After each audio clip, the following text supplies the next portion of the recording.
बहुत समय पहले की बात है। एक शाहूकार के 7 बेटे और उनकी एक बहन करवा थी।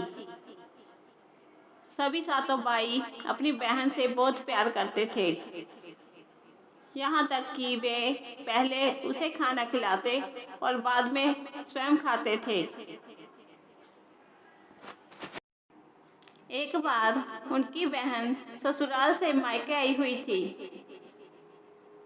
शाम को जब भाई अपना व्यवसाय बंद करके घर आए तो उनकी बहन बहुत व्याकुल थी। सभी भाई खाना खाने बैठे और अपनी बहन से भी खाने का आग्रह करने लगे,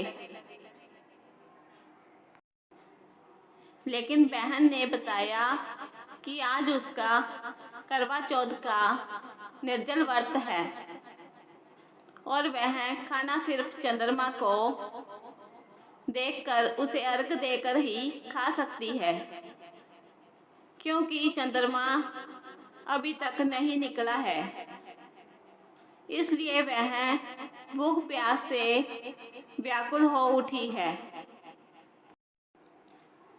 सबसे छोटे भाई को अपनी बहन की हालत देखी नहीं जाती और वह दूर पीपल के पेड़ पर एक दीपक जलाकर चलनी की ओट में रख देता है।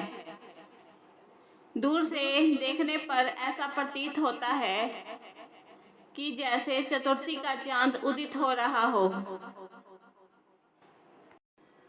इसके बाद भाई अपनी बहन को बताता है कि चांद निकल आया है,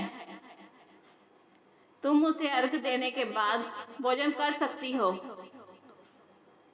बहन खुशी के मारे सीढ़ियों पर चढ़कर चांद देखती है, उसे अर्घ देकर खाना खाने बैठ जाती है। वह पहला निवाला मुंह में डालती है तो उसे छींक आ जाती है। दूसरा निवाला डालती है तो उसमें बाल निकल आता है। जैसे ही तीसरा निवाला मुंह में डालने की कोशिश करती है तो उसके पति की मृत्यु का समाचार मिलता है। वह बौखला जाती है।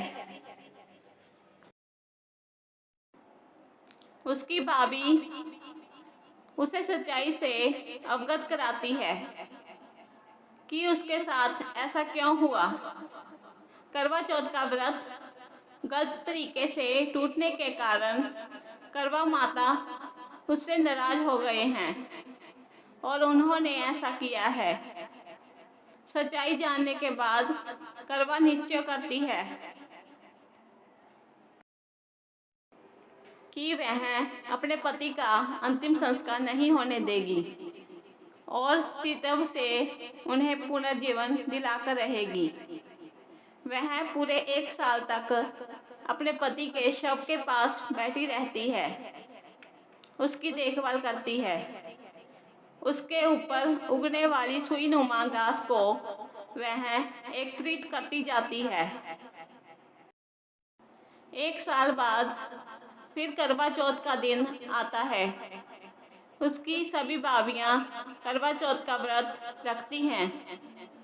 जब भाभियाँ उससे आशीर्वाद लेने आती है तो वह प्रत्येक भाभी से यम सुई ले लो, पिया सुई दे दो, मुझे भी अपने जैसी सुहागिन बना दो, ऐसा आग्रह करती है। लेकिन हर भाभी उसे अगली भाभी से आग्रह करने का कहकर चली जाती है। इस प्रकार जब छठे नंबर की भाभी आती है तो करवा उससे भी यही बात दोहराती है। यह भाभी उसे बताती है कि सबसे छोटे भाई की वजह से उसका व्रत टूटा था। अंत उसकी पत्नी में ही शक्ति है कि वह तुम्हारे पति को दोबारा जीवित कर सकती है। इसलिए जब वह आए तो तुम उसे पकड़ लेना और जब तक तुम्हारे पति को जिंदा ना करे उसे नहीं छोड़ना। ऐसा कहकर वह चली जाती है। सबसे अंत में छोटी भाभी आती है। करवा उनसे भी सुहागिन बनने का आग्रह करती है, लेकिन वह टाल मटोल करने लगती है। इसे देखकर करवा उन्हें जोर से पकड़ लेती है। भाभी उससे छुड़ाने के लिए नोचती है, खसोलती है, लेकिन करवा नहीं छोड़ती है। अंत में उसकी तपस्या को देखकर भाभी पसीज जाती है और अपनी छोटी उंगली को चीरकर उसमें से अमृत उसके मुंह में डाल देती है। करवा का पति तुरंत श्री गणेश कहता हुआ उठ बैठता है। इस प्रकार करवा माता की कृपा से उसकी छोटी भाभी के माध्यम से करवा को उसका सुहाग मिल जाता है।